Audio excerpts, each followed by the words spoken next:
Oh my god, bro. Every time I go to record a voiceover, I yawn. I don't know why. Like, I just got to get it out of me. But anyways, what is going on, guys? It is Example, and welcome back. I don't even know if it's back because I feel like I haven't uploaded something like this in a minute since I stopped uploading Division a couple months ago, because the game it just isn't for me anymore. So, but anyways, if you're here, appreciate you because you're watching Apex content, not Division content. And if you're new, appreciate you. Welcome. I hope you stick around. But anyways, enough of that. So today I'm gonna try something different. I always play Apex, and there's times where I get clips or I do certain things, and I want to talk about it. Like, there's certain things that go through my head. Mind you, I'm a Pathfinder main, so with Pathfinder has a whole different range of movement compared to other legends. So just so you know that. But like I said, sometimes I do these plays and I do these things, and I want to talk over it, like what I was thinking, what the play was, what the actions were, all the things that led to me winning that fight. You know what I mean? So we're gonna try something different. So I hope you guys like it. First, I'm gonna show you guys the two clips, and then we're gonna talk about them and the decisions I made and why I made them. And maybe you guys can learn something from it. So I hope you guys like it. Leave a like, leave a comment, all that good stuff. So here are the clips.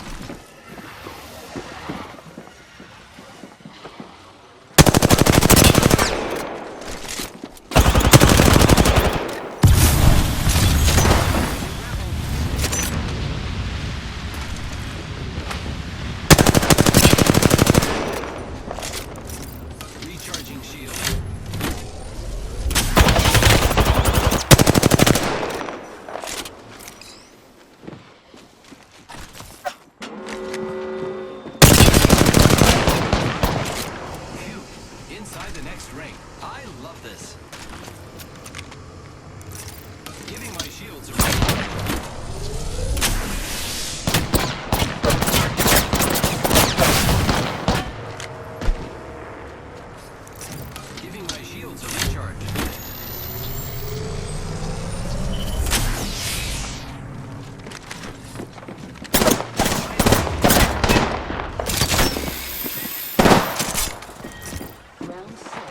Recharging shields. Yes, I'm inside the next ring.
Now keep in mind, this information isn't for everyone. If you're already a good player and you know these plays and you have the IQ or whatever, then GG's to you. I'm sure you guys be cracked. So, but these videos are for somebody that might want some tips and to learn new things, especially in the Pathfinder. Again, some of these things I'm only able to do because I am a Pathfinder, especially for this first clip. But a lot of these things do apply to other legends as well. We're gonna let the clip run here for a couple seconds.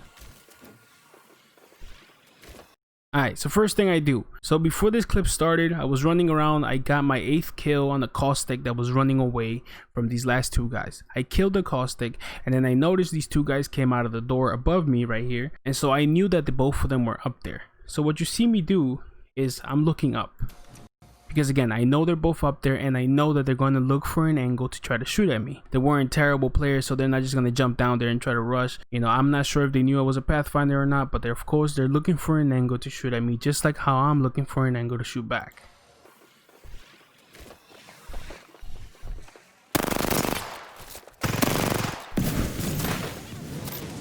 So again, like I said, this play right here is definitely only able to happen because I'm Pathfinder. But as you can see, like I said, you know, I was looking up trying to look for that angle, and then we see Caustic right here try to peek and shoot down at me, but I see him first, so I get some shots in and he backs away.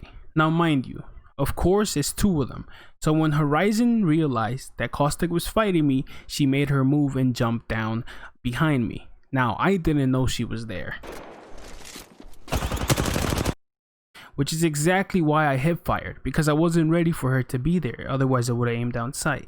But the reason I hip fired is because the speed of your movement when you're aimed down sight is slower than when you're hip firing. As you can see, as I'm shooting at her, because she caught me off guard, I'm still backing up.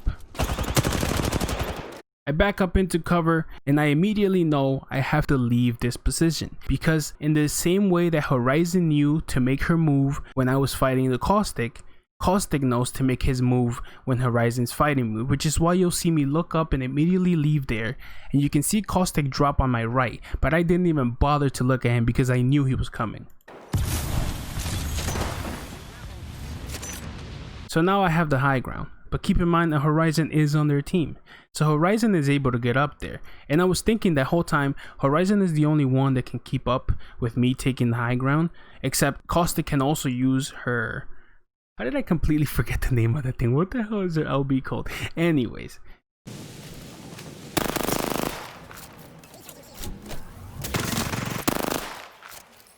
So of course, as soon as I have the high ground, you see me trying to look for them below me, because high ground will always be better. It's always easier to shoot down at somebody than to look up at somebody. So you see me trying to get angles on them, but they knew I was up there, so they started taking cover, and Horizon popped her ult down there for some reason, not sure why. Maybe she thought she was gonna catch me with it, but like I said, I repositioned because I knew they were both gonna try to push me. So I'm up here trying to get shots.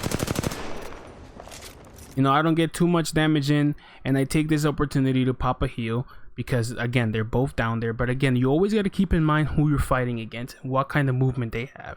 So you see me going towards that piece of cover as I'm popping a heal, because I know Horizon can get up there.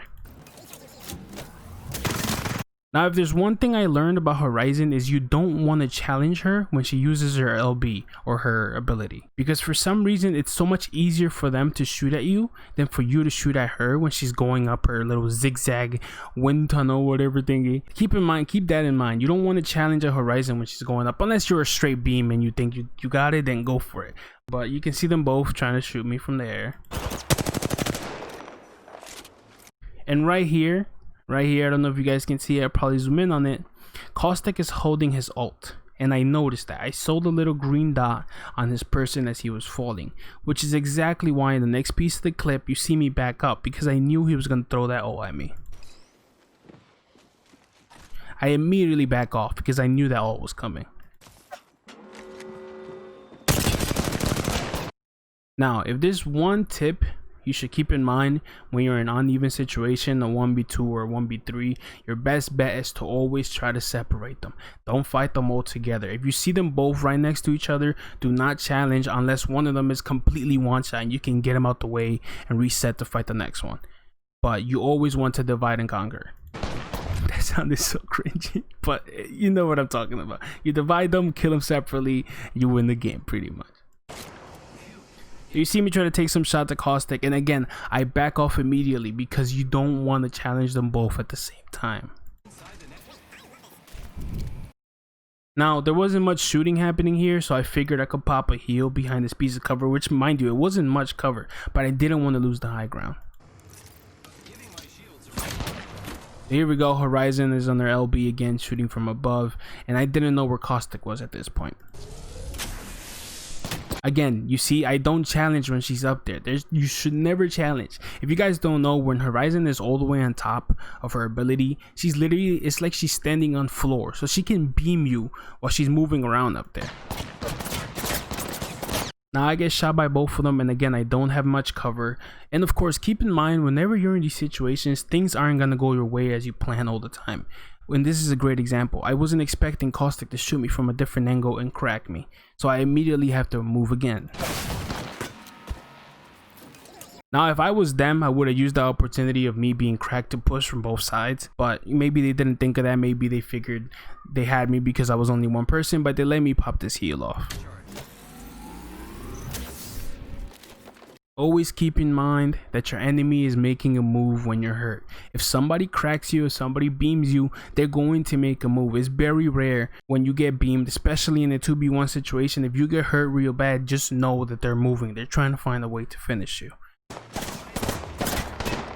Notice that right there, after I see Caustic and I go left into cover, I take a quick pause before taking the high ground. That is because I know Horizon was making her move too. I know she was coming from somewhere, so I was trying to throw off the rhythm by waiting that extra couple seconds before I took the high ground. See that pause? That's that pause of me waiting to see where Horizon was. And she's right there, falling off the side. So these little things you gotta keep in mind. You gotta see these things, because I noticed that she didn't land on top. She landed off at the bottom, and she just used her LB, so she doesn't have her ability, and I have the high ground again. I once again get a heal off, and this is when I turn the tables on them. Now, what was that one tip I said to keep in mind? Is always divide them and kill them separately, especially in situations like this. I managed to crack her right here as she's looking for me, and then of course I gotta push up. You have to take those chances. I know Caustic is at the bottom because Horizon's the only one that can come up there. Her LB is nowhere to be seen, so Caustic can't get up there unless he goes around through the stairs. So I have to push. Okay, once she fell, I knew she was one shot. So already before I even jumped, I already knew that I had to go down there, finish her, and come back up immediately to reset and get ready for Caustic. And again, things never go as you planned. Even if you plan them ahead, they never go how you think it's gonna happen all the time. So she makes it around the corner, and she expects me to follow. She thinks, oh, I'm one shot, he's gonna come get me to get me out the way, and Caustic knows that too. So Caustic was waiting for me around that corner. But that's when I decided to go up instead of following. Even if, because the thing is, when you crack somebody, when somebody puts you one shot, the urge to go finish you is like 90%. It just pushes you. You want to go get that kill because you know they're so hurt. But sometimes you have to reset. But luckily, when I was resetting and taking the high ground again, guess who showed up? Since she thought I was gonna follow her, she said, let me pop my ability, take high ground, heal on top while he's trying to chase me. But I did something she didn't expect. I went up again. So right here, I can still hear Caustic under me, so I know I can finish her. But here come Caustic. So as I finish her, Caustic is like, oh no, my teammate's down. I need to do something. And again, things like your teammates getting knocked and you going one shot are things that trigger an action. Things that make other players do something like immediately. They think they have to take action at that point, and that's what makes them mess up. When you get knocked or when you get put one shot, just know they're coming, just know they're moving, and them moving in that instant is what could turn the whole play around. I don't know if that makes sense. When you're low or when you're knocked, they're going to move. Just like you see Caustic, you panic and try to come up and shoot me immediately because I knocked her teammate. He makes a mistake because if you notice, he was at the bottom. He took her LB. So he lands in front of me as I armor swap. I have to armor swap because I seen him contest me. I figured he was gonna come push me and come try to finish me because he figured I might be hurt from Horizon. So I armor swap, but he made a mistake. This is when I noticed he was like nervous or something. This is where he made a mistake because he immediately came up to try to contest me. And then when he jumped in front of me, I was ready to fight him. You see me put my gun up, ready to shoot. And then I noticed he jumps off. He was trying to leave. He wasn't trying to fight me. And at that moment is when I knew. And again, his back is turned to me. He thinks I'm still up here. He doesn't see me fall. I see him fall down. And at this moment, I already knew exactly where he was going, as you can tell by the way I aimed so early at the exact same spot he pops up in.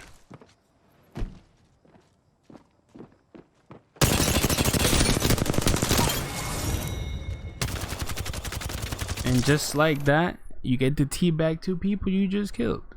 I swear all these thoughts go through your head or my head when I'm fighting. All of those things I just talked about happen in an instant while you're fighting. Like, it's crazy. After you watch the clips back and I'm thinking about them, like, damn, all those things like happen that fast. But anyways, moving on to the next clip.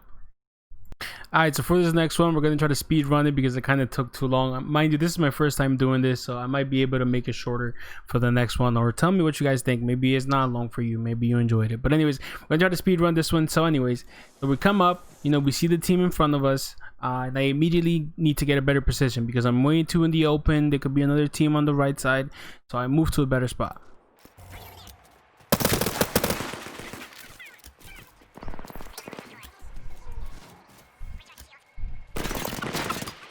Now, one thing I like to do whenever we're fighting another team, especially in trios, is I always keep an eye on them. I always shoot some shots. I always let them know that I'm paying attention, because when you stop showing them that you're paying attention, that's when they try to move up, they try to flank, they try to make their move. So I always try to show them that I'm watching. Okay, so everything went bad in one go. We got a grenade landing right next to me, we got a teammate that got knocked, and we got a Pathfinder pushing. Three things are happening all at once. Now, keep in mind what I said last video. Anytime somebody gets knocked, somebody gets put to one shot, people make moves. That's when people decide to move, and sometimes you can use that in your advantage. So I switch my gun to auto. My teammate is down there. He's trying to get back in. So I immediately try to hold them off because I know they're coming for the thirst. I know they're trying to thirst our teammate so they can finish us off. So I tried to stop them. After shooting a couple shots, I realized I'm not going to be able to handle them by myself because two of my teammates are inside. I'm the only one outside in the open where they can all shoot me. I had to get out of there again because I know they were all coming. Now, like I said, they're always going to come. Bro, thirsting on Apex is like what motivates people to make dumb decisions. Immediately, I pull out the thermite because I know they're coming to the door they just saw my teammate crawl into. And here they are. Look at them. All at the door trying to kick it in. Double thermite, and as soon as I throw the second thermite, I think to myself, what would I do if I was that team and a one door is blocked by thermites? Of course, you would find another entrance. As soon as I throw double thermite at that door, luckily it started hitting one of them. One of them takes damage, and that comes into play later on. Arcstar, before the guy even comes in, before Mirage even decides to show his face, I knew exactly where he was going. Yeah, there he is. You got one door blocked. They're going to find the flank. He get look at that man's neck. He gets hit for 95, and then the Arcstar goes off. Beautiful, right? Then I immediately turn right. Notice I waste no time. As soon as I knock him, I turn right before I even finish reloading. I got two teammates, one down, one getting thirsted. I got one teammate here trying to hold the door, and then I hear something on my left. So here comes Lifeline, and we know how annoying Lifelines can be. Now I take cover because she's using the shield as cover. There's no need for me to be peeking when she's not even out in the open. She's hiding behind the cover trying to get that res, but I have an Arcstar left. Now I tried to get the Arcstar behind the shield, you know, somewhere like here, but it ended up landing in a good spot. You'll see why. Now the reason Lifeline gets cracked so fast is because she was the one that took damage from the thermite, and she didn't heal. She just wanted to get in the building trying to get that finish. Ready for the beautiful Arcstar? The Arcstar puts Mirage down. I put Lifeline down. And again, with no second thought, I knew there was one person left, and he was going to be coming with the only option left, the right side. And I'm already aiming, and there is the main man. And just like that, it's 3 kills in your bucket, and your kill tracker. I don't know which one sounds better, but anyways, guys, I hope you guys enjoyed the video. Let me know if you guys don't mind the videos being long. Again, this is my first time doing this, so hopefully you guys enjoy it. And again, if you already knew these things, if you already do this with Pathfinder, you probably crack, bro. So do your thing. But anyways, guys, it has been an example. I'll catch you guys in the next one. See ya.